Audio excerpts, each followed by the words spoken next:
Šiandien noriu papasakot, kaip per 4 dienas visiškai ėjau į tokį energijos minusą, kad man tiesiog net bloga. Ir visas pastarąsias dienas aš tiesiog jaučiausi taip prastai, čia gal 3 dienos, bet žodžiu noriu papasakot, kaip netinkami žmonės mums išsiurbia energiją ir koks tai ir jausmas, man koks tai jausmas buvo. Ir tiesiog noriu papasakot istoriją, kaip viskas vyko, nuo ko viskas prasidėjo, ką aš jaučiau ir kaip man žodžiu sekės su tai žmonėm. Iškart noriu pasakyti, kad kalbu be jokio skripto ir tiesiog sakau tą, ką galvoju. Tai iš tikrųjų man net nėra lengva kalbėti dabar, bet labai norėjau padaryti šitą video ir tiesiog pasiprašiau, kad mane čia įleisti kažkokį meeting roomą, kad galėčiau ramiai jums papasakoti, kaip man čia sekės tas pastarąsias dienas su tais naujais žmonėm ir kaip viskas iš tikrųjų buvo. Ir man kalbėti nėra lengva, todėl nes aš taip prastai jaučiausi pastarosiom dienom ir per savo gimtadienį, tai yra vakar ir užvakar aš buvau ir vis dar esu tokia išsunkta, man taip nėra energijos, aš nežinau, ar jūs dabar žiūrint į mane matot, kad aš gal kažkaip iš kitaip atrodau, nes aš beveik jau man atrodo, kad aš ir jaučiuosi kitaip, ir atrodau kitaip, ir pirmą kartą dabar keliaujant vieną patį susidūriau su tokiu, kur man taip nėra energijos, aš tiesiog sėdžiu, aš nekalbu energijos fiziškai, aš kalbu visom prasmėm, ir fiziškai nėra energijos, nei psichologiškai ir niekaip nėra energijos, aš tiesiog net tokia apatija pradedu jausti ir kol nepadariau meditacijos, dabar, bet nesiniai prieš valandą padariau meditaciją. Ir dėl to man kilo, aš galvoju, padarysiu tą video ir rašysiu ir pasakysiu, nors čia nieko nėra, kažkokio kosmoso, gal kažkam čia būtų šis žiauriai lengva, bet aš nekalbu apie kitus, aš kalbu apie save. Man tai tikrai nelengva ir tokio formato video aš dar nesudarius. Tai va, žodžiu, pradėsiu. Tai buvo taip, kad trečiadienio vakarą man parašė, kad man atšaukė savanoriavimą, tarp kitko, va, pasakysiu kodėl. Tai todėl, nes tiesiog tie žmonės turėjo kažkokių finansinių problemų arba kažkas panašaus ir jie nebegalėjo priimti daugiau savanorių ir turėjo tipo visus savanorius atšaukti ir įskaitant ir mane. Tai iš tikrųjų nežinau, ant kiek tai ir tiesa, bet tas ir yra, kad tu keliauji ir tu nežinai, ar tave čia priims, ar nepriims, kuo tu čia gali pasitikėti. Nors aš naudoju programėlę Workaway, tai ten yra susirinkę žmonės, kurie turi už tai susimokėti už tą programėlę, kad jie galėtų naudotis, tiek hostai, tiek tie, kurie keliauja. Tai kaip ir turėtų būti vis gerai, bet aš paskutinę dieną, grinai man prieš atvažiuojant, man pasakė, kad aš ir aš parašiau jiem pirmą. Aš pirmą jiem parašiau, tai ar niekas nesikeičia, ar vis gerai. Tai tada mane ir parašė ir tiesiog jeigu aš nebūčiau parašęs, aš būčiau sužinojus tą pačią dieną, jau susikrovus lagaminus ir stovėjus prie durų. Žodžiu, bet nežinau, ant kiek tai ir tiesa, bet yra kaip yra ir tiesiog atsikėliau kitą dieną ir galvoju, tai ką man reikia daryti. Nuėjau valgyti savo pusryčių ir dar vakar, tą dieną aš susipažinau vakare, tą trečiadienį, su ta mergina, tokia juodaodė, jinai ir modelis ir kažkaip mes pasikalbėjom, kad mes čia galėtume pasidėti portfoliją, nes aš sakiau, kad aš norėčiau pabandyti ir aš jau prieš mėnesį laiko jau galvojau, kad gal man būtų fainiai pamodeliauti, pabandyti, kaip čia viskas atrodo ir išbandyti save naujam dalyke, tiesiog patirtį pasimti. Ir aišku, man gyvenims ir atsiuntė modelį, su kuriuo aš kitą dieną išvažiavau. Ir kai tuo metu, kai aš valgiau pusryčius, jinai atėjo pas mane ir fotografas jau laukė. Ir žodžiu, aš pasakiau, kad man jau atšaukė savanoriavimo vietą ir aš nežinau, ką aš darysiu. Ir jinai kažką pagalvojo ir sako, tai varom, žinai, su mumis. Ir jinai sako, aš jais paklausiu to fotografo, ar galima, nes buvom pas jį. Ir žodžiu, jis sutiko ir viskas gerai ir žodžiu, mes išvažiavom. Ir aš turėjau 5 realiai minutės susiruošti, nes jie ten pasakė, kad čia už 5 minučių bus taksi, bet pasirodo tas taksi atvažiavo už pusę valandos, ten atšaukė, kad dar 10 kartų reikėjo kviesti taksi. Net į dušą nespėjau nueiti, nes tą dieną bėgau ir tiesiog paėmiau greit susikrovau ten daiktus, jinai atėjo man padėti susikrauti daiktų ir mes ten renkam man tos daiktus, ten kažką dedam, gal kažką fotosesiją, gal kažką, žodžiu, visiškai nėra laiko. Ir žodžiu, ir ten kraunam tos daiktus, sako, tai tu galėsi mano, tipo, ten kažką naudoti ir nes jinai ten jau aišku susikrovus iš vakaro buvo viską. Nu ir aš ten kiek susidėjau, ten pusę daiktų aišku pamiršau ir tiesiog mes išvarėm, aš savo lagaminą nusinešiau pas ją į namus, nes pas mane jau baigės. Tiesiog pas ją į kambarį, nu ir žodžiu, ir aš išvažiavau ir aš automatiškai aš jau turėjau būti su jais, nes mano daiktai pas ją ir, nu, tiesiog aš negalėjau išvažiuoti ar tiesiog su kažkokiais kitais žmonėm laiką leisti, nu žodžiu. Tai tos 4 dienos ir buvo su jais kartu. Tai žodžiu, aš išvažiavau su jais, aš jų nepažįstu, tą merginą dieną prieš susipažinau, to vaikino fotografo iš vis nepažįstu, taip kitko, tas fotografas yra iš Rusijos, bet jis gyvena Patajoje jau 7 metus gal, o ta mergina yra iš Kolumbijos, juodaodė, kas matėt mano story, tai žinot, kaip jinai atrodo.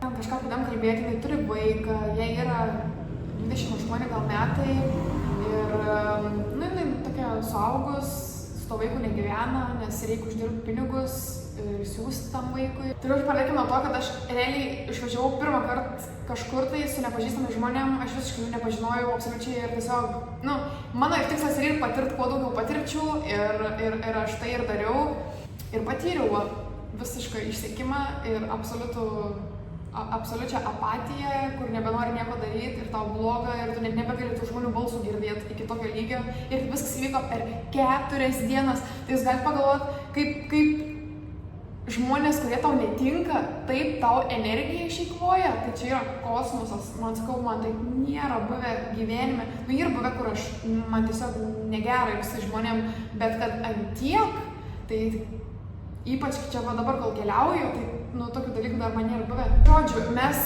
išvažiavom, ten pradėjom keliauti, vis prasidėjo nuo to, kai mes atvažiavom ir nieks neapsisprendžia, kur varyti. Jis gyvena 7 metus Patajoje, bet jis ant tiek negali priimti sprendimo, kur mum varyti, tai aš buvau apakus, kaip taip gali būti. Tu prasme, tu gyveni Patajoje 7 metus, bet mes sakom, nu tai veikiam kažką, tai varom jau ir, nu, ar fotkintis, ar kažką. Tai kur čia varom? Sako, nu, aš žinau kažką, bet aš niek nežinau ir jūs spręskite, jūs, mes tai apšiai niek nežinom, mes iš vis ką tik atvažiavus pirmą kartą į tą vietą ir nežinom, ką daryti. Žodžiu, tai man čia ties jo pusė buvo toksai keistas, kaip jisai toksai yra ir jam 33 metai, tai man čia jau toksai, wow, ta prasme, kaip taip gali būti. Nu ir žodžiu, ir tas toks neapsisprendimas jo jau tęsęs visą tą laiką, jis visą laiką negalėjo. Sakau, tai aš jau net kelis kartus iš tikrųjų buvau pratrūkus, kur man jau sunku ir pratrūkti, ta prasme, aplamai man tiesiog, aš save skaitau, kad aš esu savo lygį pažengus daugiau, kad man nebereikia pratrūkti, aš galiu visiškai viduje su savim susitvarkyti ir aš galiu visiškai išeiti iš tos situacijos ir man nereikia, nei man reikia šaukti, nei man reikia balsą kelti, nieko man nereikia ir aš labai ramiai galiu susitvarkyti. Nu, bet jau buvo 1-2 kartai gal jau buvo, kur aš sakau, tai sakau, tai mes pirmą kartą, sakau, esam, sakau, taigi tu nuspręs, sakau, taigi mes nežinom, kur mums važiuoti, taigi tu fotkini mumis. Tas fotkinimo vietos aš nieko nesakau, bet ir tai su tom fotkinimo vietom irgi buvo, mums reikėjo nuspręsti, į kokią vietą mes norim fotkintis. Ir plus, aš mažai iš viską sprendžiau, nes mane čia net neturėjo būti absoliučiai, aš tiesiog esu, nes tiesiog esu ir mane pakvietė ir aš tiesiog su jais varau visur. Ir aš vis tai net nestengiau reikšti savo nuomonės per daug ir tiesiog savo vietoje sėdėjau ir viskas. Ir pamiršau paminėti, kad kelionė truko gal 3 ar 4 valandas ir aš neturėjau nieko valgyti su savim. Ir tada, kai atvažiavom, jau vakare, suprantat, man yra sunku būti su tokiais žmonėm, kuriems svarbiau yra darbas negu sveikata, negu maistas, negu sportas. Aš tą labai gerai supratau, būdama viena, labai gerai. Man svarbiausia, kad mano poreikiai, kad aš galėčiau normaliai egzistuoti, būtų patenkinti. Ir tik tada mes einam prie darbo ir mes kažką darom ir ten fotkinamės ir visą kitą. O mes ten nuvažiavom namo, kol kažką susiruošėm, kol ten pasidažėm, kol kažką. Ir aš jau taip norėjau, kad viskas daėjo iki to, kad aš persivalgiau. Ir tas persivalgymas tęsės visas tas 4 dienas. Aš realiai valgiau iš emocijų, nes man taip jau kitas dienas nepatiko būti tai žmonėm, kad aš tiesiog automatiškai, aš psichologiškai jau galvojau, kad kas man šitoj situacijoje jau ir geriausia. Tiesiog valgyti, aš jau nebegaliu to tokio spaudimo ištverti, kaip jie pykstasi. Jie taip pykosi kiekvieną mielą dieną dėl tokių vėjų, dėl tokių nesąmonių, absoliučiai. Tiesiog, aš net nežinau, dėl ko jie pykos. Dėl visko, kaip, žinot, kaip būn pora ir jie pykstas tiesiog dėl beleko. Tiesiog, va, tu čia ne tą tai padarai, tu čia ne tą tai padėjai. Ir va, tai pykstas du nepažįstami žmonės tiesiog pasipykti, žodžiu, susirinko ir aš tose pykčiuose, man buvo pačiu pradžioje juokinga, man buvo juokinga, bet man vėliau tą paskutinę dieną aš jau net nebeslėpiau savo emocijų, aš visiškai buvau tokiu va veidu, tokiu va visą dieną ir jie klausė, kas man yra, bet man taip viskas susidėjo, visas tas jų bendravimas ir jinai dar, žodžiu, į motociklą iššovė, kaip yra numeriai ir jinai įtrenkė į tos numerius ir karočiui jinai sako, kad čia ne aš, o jis tai depozitą ir sumokėjęs ir viską ir užmokėjęs. Nu ir žodžiu, ir tada jinai sako, kad ne aš, o aš viską girdėjau, aš sėdėjau su ją kartu ir aš girdėjau, kaip jinai iššovė, toks ir buvo garsas ir jinai sako, kad ne ji. Ir jau tada man aš jau galvoju, eik, tu savo galvoji, tai kas dabar bus, žodžiu, bet jie kažkaip, žodžiu, atlenkė tos numerius, ten buvo visiškai nubrėžta, bet nepastebėjo, nes buvo naktis, kai mes atidavėm motociklą ir nepastebėjo nieks ir tiesiog viskas buvo gerai. Ir man jau tada apie ją jau nuomonę buvau susidariusi jau iš anksto, nes jinai sako, kad aš galėsiu naudoti tiesiog daiktais, bet jinai reikia jos prašyti, žiauriai reikia prašyti. Aš suprantu, kad paprašai vieną kartą, tą patį daiktą paprašyti 5 kartus, nors aš ką tik ten buvau užsidėjus, tai man kažkas keistai atrodo, nors jinai mano daiktus, tai jinai paklausė, bet vėliau pati ima tos mano daiktus ir man toksai, tai what the hell, aš tai turiu prašyti, o jinai, žodžiu, kaip jinai nori, ten vos ne tokia lygio, bet jinai irgi labai žiauri manipuliatorė, jis nusileido ties viskuom, jis nusileido ties viskuom, jeigu žmogus negali apsispręsti kokią vietą, tai jis gali įsivaizduoti, kaip žmogus bendraus su tuo žmogum, kuris yra aukščiau jo, nes jinai buvo direktorė, jinai ir direktorė, jinai viskam vadovauja, viską sako, kam ką daryti, žodžiu, visiška vadovė, o jisai, mes tam pas jį, jis kažką dar mum už taksi moka, mumis veža, fotkina nemokamai ir jinai dar taip naglai viską reguliuoja. Bet o kodėl reguliuoja? Dėl to, nes jisai leidžia, jisai nurodo savo vertę, nurodo viską savo bendravimu ir jinai supranta, kad jinai gali naudotis tuom ir jie taip gerai sekėsi, kad aš visas tas situacijas stebėdama iš šono, man buvo kosmosas, aš negaliu pasakyti, kad man buvo gaila, man tiesiog buvo graudu, kad taip yra, kad jisai tiesiog negali už save pastovėti ir jinai gali taip draskyti, takis reguliuoti ir rėkti realiai ant jo ir aš tiesiog buvau apšalus. Bet kitas dalykas, kas dar mane šokiravo, realiai šokiravo, jisai gyvena 7 metus Patajuje, yra belekoks fotografas, į savo sritį išmano, nuostabiai, žiauriai gerai moka fotkinti, absoliučiai. Bet anglų kalbėti beveik nemoka. Tai įsivaizduokit, jie pykstasi, jinai moka anglų, gal sakyčiau netgi geriau, nors jinai pradėjo gal prieš pusę metų mokintis anglų, nes turėjo vaikiną, kažkas tokio, o jisai gyvena 7 metus Patajuje, fotkina žmonės, su daug žmonių susitinka, kurie kalba angliškai, bet jie negali normaliai nieko pasakyti ir va taip jie pykstas. Vien su kitu, pusiau supranta viens kitą, pusiau nesupranta ir va toks balaganas, grins balaganas, visiškai. Ir aš ten esu tokia, kur aš ten transleitinu jiems viens kito, ką jie pasakė. Ir aš galvoju, aš tiesiog negalėjau patikėti, ta prasme. Tai tiesiog jie realiai pilsto iš tuščio į kiaurą ir taip pykstas dėl visokių dalykų, dėl nieko realiai. Bet aš nekalbu apie tą motociklą, nes čia tai tikrai buvo, kur jisai iš tikrųjų stresavo ir jis labai vis tiek norėjo būti kontroliai viskuom, prasme, jinai prašė ten pavairuoti ir aš suprantu, jis nenori duoti vairuoti, prasme, o jinai sako, tai tu manim nepasitikė, tai o kaip jis gali pasitikėti random kažkokią merginą ir ypač merginą, žinot, merginos vis tiek jos tokios labiau su to vairavimu, aš esu toj pusėje, kad merginos gal iš tikrųjų nevairuoja taip gerai kaip vaikinai, tiesiog nes, jos gali išsiblaškyti, jos gali pradėti galvoti savo mintis ir aš esu visiškai už tai, kad vaikinai gali labiau susikoncentruoti, nors aš žinau, kad avarijų daugiau jaučių ir vyrai padaro, bet, žodžiu, suprantate esmę, ką aš noriu pasakyti. Tai jo, ir jisai neduoda, bet vis tiek jinai taip manipuliuodama išprašė jo, kad duotų vairuoti, kad aš buvau kosmose, eina per tokį scenarijų, tai tu manim nepasitikė, tu galvoji, aš nemoku, kaip tu gali apie mane taip galvoti, tipo, va tokio yra. Ir man tai buvo, matyti iš šono, man buvo žiauriai keista, nes aš galvoju, kaip žmonės taip dėl tokių kažkokių pavairavimų, taigi koks skirtums grįžti iš savo šalį, pat išsinuosi motociklą, kad tu galėsi vairuoti tą motociklą, taigi koks skirtums. Na, žodžiu, aišku, ten varto akis pastoviai, aišku, man irgi jau buvo tokių, kur aš jau va taip sėdėjau, bet man labiausiai, kur aš jau pradėjau juoktis jau balsu, kad kai jisai pasakė, kai jinai žiūrėjo nuotraukas per jo kompą, jisai pasakė, sako, neliesk, sako, tipo, kaip ir liečiama pelytė, nenormali ta pelytė, o ta liečiama, kur laptopė yra. Sak, neliesk, sak, pelytė, sak, tavo nagai per ilgi. Aš čia tai buvo man košmaras, galvoju, nes jis toks pedantiškas, jam biškai kažkas ne taip padėt ant žemės, jis jau eina tvarkyti, ten žiūri, kur padėt visus daiktus, žinai, jis ieško vietos kiekvienam daiktui ir ten jam betvarkė, jam ten košmaras. Ir suprantu, kad yra tokių žmonių ir čia visi gerai, bet iki tokio lygio pelyti, tai tam ir taigi visos tos merginos už tos nagus tikrai nenusipražystė pelyti, tai jau man tai čia jau buvo, aš jau juokiaus balsu ir jie pradėjo juoktis balsu, nes aš taip stipriai juokiaus balsu. Čia jau buvo virš visko.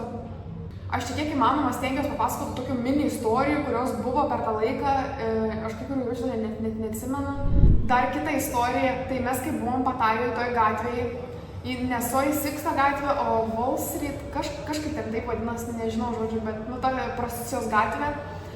Ir mes ten nuėjom, ten žodžiu vaikštom, žiūrim kaip ten visas atrodo ir aišku, mums ten siūlė tos ping-pong šou varyti, ar ping-pong, jaučiu kažkokio. Siūlė varyti tos šou, ir aš sakau, tai varom, tai nieks nesam buvę, jis irgi nėra buvęs tokiam nors gyvenčias linksmins, aš žinau. Sakau, varom, vieną kartą, sakau, čia esam, sakau, gal nebegrįšim ir varom, davai, aš su tokiu savo mąstymu pasidaviau, davai, varom, pamatom ir viskas, ir užtenka. Ir jinai sako, ir jinai, prie ko aš dar noriu prieiti, jinai taip ir sako, kad aš negaliu, aš neturiu pinigų, varyti tokius dalykus. Aš manau, kad gal čia ir buvo toks brangesnis, bet jinai jau labai pradėjo naudotis to vaikino gerumu ir tą labai stipriai pastebėjau ir man tas labai nepatiko.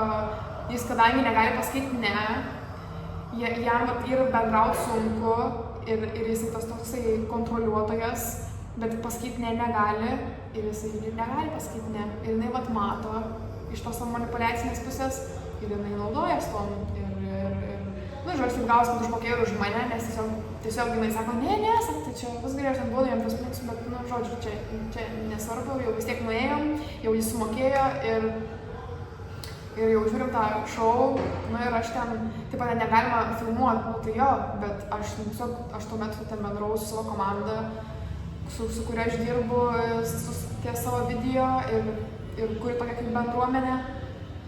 Ir aš ten turiu atrašyti, nes man reikia atrašyti dėl thumbnailų ir dėl visų kitų dalykų. Ir jis pradėjo rėkti ant mane, sako, tu padėk telefoną, nes ir bauda 5000 batų, tai čia daug. Sako, tu padėk telefoną, pradėjo mane šaukti, pradėjo reguliuoti man ten. Ir aš sakau, aš negaliu, sakau, aš ten paslėpus, taip ant tą telefoną ir tikrai nefilmuoju, visi žino, kad nefilmuoju. Ir plius dar tas šou net nebuvo prasidėjęs, ir buvau paėmus, kai buvo prasidėjęs. Žodžiu, aš taip telefonų laikau ir jokios kameros nesimato. Ir mačiau, kiti žmonės irgi naudojos telefonais ir ten nieks ten nieko nesakė. Ir jis tiesiog nenori mokėti baudos, nes žino, kad turės gal sumokėti. Nežinau, ar jis galvoja, kad aš negaliu sumokėti, bet aš žinau, kad nereikės man mokėti tos baudos, bet aš net nepergyvenau dėl šito. Žodžiu, tai tiesiog mane žiauriai paniškai aprėkė ir labai pyko ir tas toks rusiškas, tas toksai drebėjimas, toksai prasideda tokia kaip panika, bet ne panika, toksai labai nerimas, kažkoks stiprus, aš suprantu jį, bet, čia jų buvo per daug, tikrai buvo per daug, jinai ir juokės, ir toksai visiškas nesusipratims, absoliučiai visiškas nesusipratims. Toliau, modeliavimas kaip darbas, tai, žinot, mes keliaujam, buvo tų dienų, kai tiesiog pasifotkinė ryte ir vakarė tu ten jau vargai keliauti, ir kažką pamatyti, nu ir jinai taip ir sako, varom travel, tipo, pamatyti kažką, nu žodžiu, nuvarom mes travel ir mes fotkinamės. Ir visą laiką turi atrodyti gražiai. Ir man tas toks taip nepatiko, aš galvoju, eina sąmų, čia tipo toks darbas, kur tu viską darai dėl nuotraukų, tu atvarai, tu net nepasimėgauji, tu net negali giliau pažvelgti į tas vietas kažkokias gražias ir pasimėgauji. Reikia visą laiką fotkintis. Toksai buvo, aš nežinau, ir atrodo viską tik dėl nuotraukų. Prasme, pasišypso, nuotrauką ir vėl susivietė visi. Ir aš žinau, kad man irgi taip ir anksčiau buvo, kur ten gal tu ar ne nuotaika ar kas, bet mes kiekvieną dieną taip buvo ir kiekvieną dieną vis laik buvo toksai vaibas, kad tu atvarai dėl nuotraukų, nei tu pajauti tą emociją, nei tu ką, tiesiog fotkinės. Tai vat ir noriu prieiti prie to, kad paskutinę dieną aš net nebeslėpiau nieko. Aš jau taip tokiu savo veidu ir buvau, aš nebeslėpiau, man buvo nebesvarbu jau, nebenorėjau, nes tiesiog norėjau namo važiuoti ir mes tą dieną ir išvažiavom namo ir jie klausė, tai kas yra, jis gal jau suprato, nežinau, bet jinai klausė, kas tau atsitiko, ten kiek kartų, aš tiesiog sakau, aš neturiu nuotaikos, sakau, aš esu pavargus, aš ir buvau žiauriai pavargus, iš tikrųjų, ir buvau. Aš persivalgiau kiekvieną dieną, aš dėl tų emocijų, man jas buvo nesunku išgyventi, man tiesiog sunku buvo, kad taip yra iš viso, kad taip žmonės elgiasi ir tiesiog mane taip išsunkė tą visą energiją, gal aš realiai pasitenkinau maistu, kas man liko. Ir aš tuo momentu, aišku, nesąmoningai tą galvojau, sakau, ai, čia fainai, tik pavalgysiu ir aš valgau taip, kad man jau bloga pasidaro, ta prasme, tiesiog persivalgau, man net pilvas išsprogsta. Tai aš čia jau pereinant prie tokio emocinio valgymo, nes jau buvo iš tikrųjų toks emocinis valgymas. Ir dar jinai man sako, kad tu per daug valgai. Tai jo, nes man bloga su jumis, aš taip jo per daug valgau ir aš neįsižeidžiau, bet tiesiog aš net nenorėjau, aš iš vis net nesivėliau į jokias diskusijas. Ir dar mane sako, tai Goda, ką tu manai, sakau, man nesvarbu, sakau, aš grinai taip atvažiavau, tiesiog atvažiavau palaikyti, kaip sakyti, jum kompaniją, tiesiog ir kaip pasifotkinti, jeigu jūs norite, jie patys norėjo, jie patys mane pakvietė ir aš kažkaip nesistengiau per daug iš to savo nuomonės, bet žodžiu, jau jų balsų aš girdėt taip nebenorėjau, aš norėjau namo, man jinai buvo minėjus, kad gal reikės grįžti namo, aš galvoju, o Dieve, kaip gerai, aš galvoju, kad reikia ruoštis namo, Ana niekas saks, tai mes nebevažiuosim. Tai va taip, visokios toks bendravimas, tai mes nebevažiuosim, tai kaip suprast, o tu jinai man sakė prieš tai, kad mes važiuosim. Tai va, ir tada aš pradėjau galvoti apie modeliavimą kaip darbą, galvoju, ar aš norėčiau tokio, taip va, dirbti. Aš gal patirt, man ir fainiai būtų su agentūra, sakykim, kažkiek laiko, bet kad taip feikiškai, taip ir buvo žiauriai fake, žiauriai šypsenos, viskas surežisuota, absoliučiai, jokio tikrumo, jokio, man vien dėl to man taip, visiškai tais nesavim. Tu viską darai dėl nuotraukų ir dėl darbo, aš manau, kad reikia užsidirbti pinigus, bet pavyzdžiui, jai tai ir tinka, jai kažkaip jinai mėgsta, jinai ten pozuoja, jinai ten varo, džiaugiasi, jinai, nežinau, man kiek, gal nesidžiaugia, bet tiesiog jai tai tinka, jinai tą ilgai daro, gal kokius 2 metus. Bet aš aišku galvoju apie save, aš galvoju, o kaip man būtų, tai aš kažkaip, nenoriu sakyti ne, bet pavyzdžiui, fotosesija, taip pagalvojau, fotosesija, kai aš darau su šuniukais, ne? Man kažkaip iškart buvo tokios emocijos, aš taip jaučiu, man taip gera, man taip faina, nežinau. O va čia toksai kažkaip pasifotkini dėl to, kad įkelti, parašyti žodžius, parašyti tobulą sakinį iš kažkur ištrauktą, kuris visiškai netitinka realybės, kuris ir absoliučiai apie nieką ir visiškai netitinka nuotraukos esmės ir to jausmo, kokio tu buvai toj nuotraukoj. Tai man atrodo taip beprasmiška ir žinau, gal čia aš esu tokia, kur ieškau tokios prasmės ir man svarbu daryti tas, kas mane aš jaučiu kažką jausmo tokį gerą, kai veža tave, kai dažnai būna, kai nebeveža, tai čia žiauriai normalu, kai nebeveža, kad ką tu darai, bet kadangi man dar viskas nauja yra, tas visas keliavimas ir aplamai, tai aš net nežinau tiksliai tos veiklos, kurią aš tiksliai noriu daryti, aš tiesiog einu, aš noriu viską daryti, aš einu per viską. Ir per visokias patirtis, ir man visokios patirtis naudingos, ir man visos patirtis patinka. Tai vat, ir aš esu labai dėkinga už šitą patirtį, prasme labai, nes kad ir kaip man tą 3 dieną buvo, 4, kad ir kaip man buvo sunku, aš jau nenorėjau matyti nei jų veidų, nei jų balsų, ypač balsų, nei muzika. Kiekvieną rytą užsileidžiu su garsu, man tai bloga, o Dieve, ispaniška ten dainuoja lelele, o ir ten šoka, dainuoja, o man, aš nežinau, aš tikriausiai netokia esu ir man smagu muzika, bet, tikriausiai šitoje draugų kompanijoje man nepatiko. Tikrai labai nepatiko. Aš nuo jų taip pavargau, mane taip išsekino, visas tas jų bendravimas, viskas, ką papasakojau, viskas mane sekino, tragiškai, vis buvo taip netikra, taip surežisuota, atrodo, taip, atsiprašom. Ir žinot, kas tą paskutinę dieną man dar atsitiko, kad kai mes fotkinomės, tiksliau, aš nebesifotkinau į paskutinę dieną, nes aš jau, nors tokia gražiai vietoje buvom, kur aš tą žvakutės užpučiau, nors aš nesijaučiau gerai, tikrai tuo momentu nesijaučiau gerai, bet ta žvakutės vis tiek tuo momentu, kai užpučiau žvakutės, aš sugalvojau savo norą ir aš tuo metu jaučiaus gerai ir tikrai ta šypsena buvo tikra, bet kad aš jaučiaus gerai toje aplinkoje, tikrai taip nebuvo. Ir kai rašiau tą postą apie, kad aš esu su savimi ir man labai gera ir taip, nes man tą dieną vakar buvo gera, nes aš likau viena, nes mes grįžom ir buvau viena, nors dar kartais ateidavo ten pas mane, aš noriu būti viena, aš būsiu viena, aš noriu palikti mane ir kur aš gyvenime nebūčiau pagalvojus, kad man tai bus gera vienai ir per mano gimtadienį ir aš nieko neveiksiu, darysiu tą, ką noriu, tai reiškia nieko ir man buvo nuostabus gimtadienis, nuostabus. Tai žodžiu, mes taip gražiai vietoj ten vaikštom, ten aš užpučiau žvakutės ir ten jie dar fotkinosi, aš tiesiog ten iš kampo į kampą vaikščiojau ir tiesiog kažkur atsisės. Aš dar galvoju, blemba, gal čia aš esu, gal čia man kažkas ir negerai, ta prasme, kodėl aš taip elgiuosi, galvoju, man nėra nuotaikos, kodėl, tai gal aš gadinu jiems nuotaiką tada. Aš supratau, kad čia tiesiog, čia ir mano dalykas, bet aš negaliu apsimetinėti, aš negaliu, tas ir didžiausias mano dalykas, kad aš negaliu meluoti, aš negaliu apsimesti, aš negaliu apsimetinėti, kad tuo, ko aš nesu, ta prasme, kažką sakyti, kažką bendrauti, fotkintis, pozuoti, išsiriesti ten, kur nugarą man jau skauda, čia ir darbas, bet aš jau tuo momentu, aš nebenorėjau nieko ir aš nebegalėjau ir mane nebesvarbu, ką jie galvoja. Nuo kėdės, žodžiu, vaikščiodavau ir atsisėdavau ir tokia moteris nešis katiną. Ir aš pamačiau tą katiną, man šypsena, o Dieve, galvoju, mano diena pagerėjo, nes atrodo per pastarąsias dienas tų gyvūnų taip nemačiau, kur atvažiuojam fotkintis, ten prie kokio byčio, tai jau, bet ten laukiniai, kur ten ir kas gali ir visa kita. Nors vis tiek porą gloščiau, ne vieną tikrai gloščiau prie jūros. Ir aš pamačiau tą katiną. Jisai ten prižiūrėtas, ta prasme, toksai naminis visiškai katin, ten su pavadėliu, viską.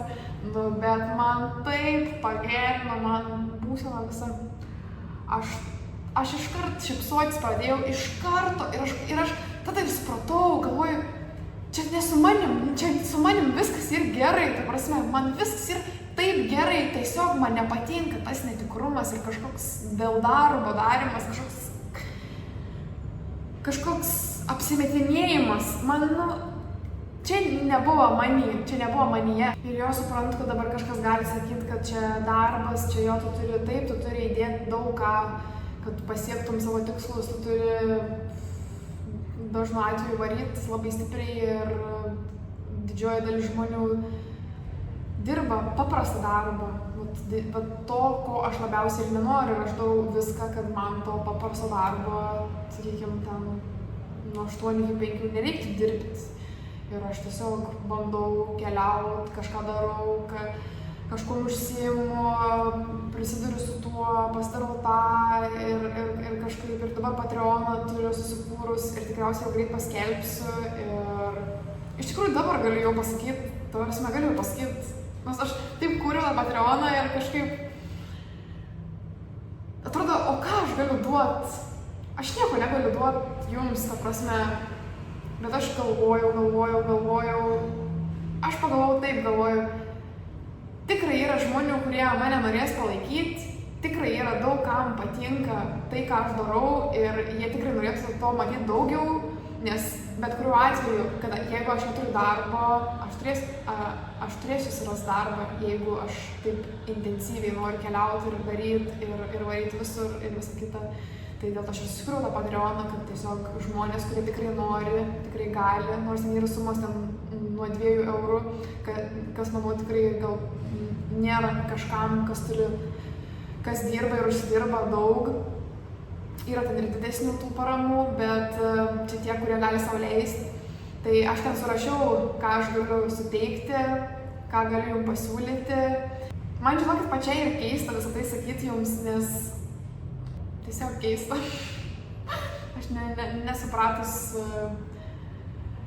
prašyti kažko. Ir jo, dabar tikrai gali atsirasti tokių žmonių, kurie sakys, tai kaip tu čia gali nedirbti, kaip tu čia gali norėti, taigi čia visi taip daro. Nu, vat aš noriu kurti ir aš manau, kad tikrai atsiras žmonių, kurie norės mane palaikyti, kurie norės mane matyti ir padės man tiesiog šitoj visoje kelionėje, nes aš gal negaliu duoti kažko šiuo momentu, nes neseniai pradėjau kažkokio kosmoso, tikrai negaliu duoti, bet ką aš galiu duoti ir galiu parodyti dar daugiau savo kasdienybės. Tai vienas iš dalykų, kuriuos aš siūlau, tai yra Instagram Close Friendai. Aš pridėsiu tik tuos žmonės, kurie galės skirti daugiau savo lėšų, nes vis tiek tas toks mano asmeninis gyvenimas, aš manau, kad jis turi irgi kažkokią vertę, tai aš vis tiek ne kiekvienam rodau viską, ką aš darau ir ten, kaip ten ką planuoju ir visą kitą. Tik dėl tos priežasties, yra visas package'as, pagal kurį ten jūs matysit, yra viskas aprašyta, aš ten stengiuosi, belekaip ten dariau. Žodžiu, jūs pamatysit ir galėsit patys nuspręsti, ar jūs norit ar nenorit, galbūt dabar negalit, bet kažkada galėsit. Aš manau, kad tai, ką aš darau, įkvėps kitus. Va kodėl man tai patinka daryti, nes aš noriu įkvėpti kitus ir aš noriu pasakyti, kad tai ir įmanoma. Kad ir kaip tai ir sunku, bent jau man, aš tikiu pilnai, kad kažkas irgi gali tai daryti. Ir man ne vienas žmogus rašė, kad jie norėtų, ta prasme, ir kaip jam čia viskas fainai atrodo ir taip nematyta, ir taip nauja, ir nebūtinai apie savanoriavimą, gal aplamai, ir apie savanoriavimą, ir apie tiesiog keliavimą, ir daug kas net bijo, ir jie net nenori, nes jie galvoja, kad čia kažko labai daug reikia. Nieko čia per daug nereikia, bet kodėl aš noriu to Patreono, tiesiog, kad man padėtų perkeliauti iš vienos vietos į kitas, tiesiog įrangą geresnę turėti ir kad galėčiau dar daugiau ir geresnio turinio jums kurti, o ateityje kažkada manau, kad aš susidirbsiu iš kitų dalykų ir kas jau norės, tie ir parems. Aš galvoju, aš tikiu savim, kad man viskas pasiseks, kad ir kaip bebūtų sunku, kad man dabar prieš šitą video filmą man buvo taip sunku kalbėti, bet aš dabar žiūriu, kad aš prasilaužiu ir man net nuotaika pagerėjo, nes aš planavau tą video, aš galvoju, dabar nebesavanoriauju, galvoju, tai kokį man čia video dabar filmuoti, aš neturiu ką pasakyti, aš neturiu ką parodyti, nes aš nefilmavau, ta prasme taip, šonu ir kad kelti YouTube'ą. Bet aš galvoju, reikia man papasakoti istoriją, kaip aš jaučiausi, nes iš tikrųjų manau, čia ir svarbu, nors tą istoriją tikrai suvėliau, nebuvo čia tikrai tobula, man dar tą storytellingo reikia pasimokinti. Su laiku išmoksiu ir patobulėsiu ir tiesiog svarbu ir tikėti savim. Ir nepasiduoti tam visam, nes aš jau man šiandien buvo tokia, kur aš jau nieko aš nenoriu daryti, man čia bloga, bet vat, kažkaip šiandien šiaip buvo geresnė diena, bet jinai vis tiek buvo tokia, kur aš, man taip sunku, aš nenoriu, galvoju, reikia daryti meditaciją, nes dar nedariau šiandien meditacijos ir po tos naujos meditacijos valandą meditavau, nes šitą meditaciją, kur yra kem kažkelių minučių, jinai man yra šitą ir tokia gera, kai aš jaučiuosi, jau žiūri, prastai aš va šitą darau ilgą ir ten įsivaizduoji, kai bėgi rūgių lauke ir ant tavęs nebėra jokios dėmės, baltais drabužiais ir tu toks esi laimingas ir tu taip gera ir aš įsivaizduoju, kad kažkada man irgi taip bus ir nebebus jokios dėmės ant manęs ir aš savo būsiu visiškai laisva su savim, su pasauliu, su viskuom. Ir tiesiog dabar noriu dalintis tom, ką darau, pasidalinti istorijom ir kažkaip tikrai tikiu, kad atrasiu tą savo žiūrovą, tą savo Patreoną ir kuris mane žiūrės, kurį aš galėsiu įkvėpti. Tai va, esu tikrai iš tikrųjų dėkinga už šitą patirtį, kad ir kokia jinai bebuvo, bet aš supratau, kokių žmonių aš norėčiau savo gyvenime, kokių nenorėčiau, kokios savybės man patinka, kokios man patinka mažiau. Ir aplamai, kaip atpažinti tą tokį žmogų, kaip jisai elgiasi. Aš neperteikiau daug dalykų, tikrai daug neperteikiau, nes man pačiai dar ir sunku suvokti, galvoju, kad aš viską suprantu, čia kodėl taip, kaip viskas įvyko, taip kaip įvyko.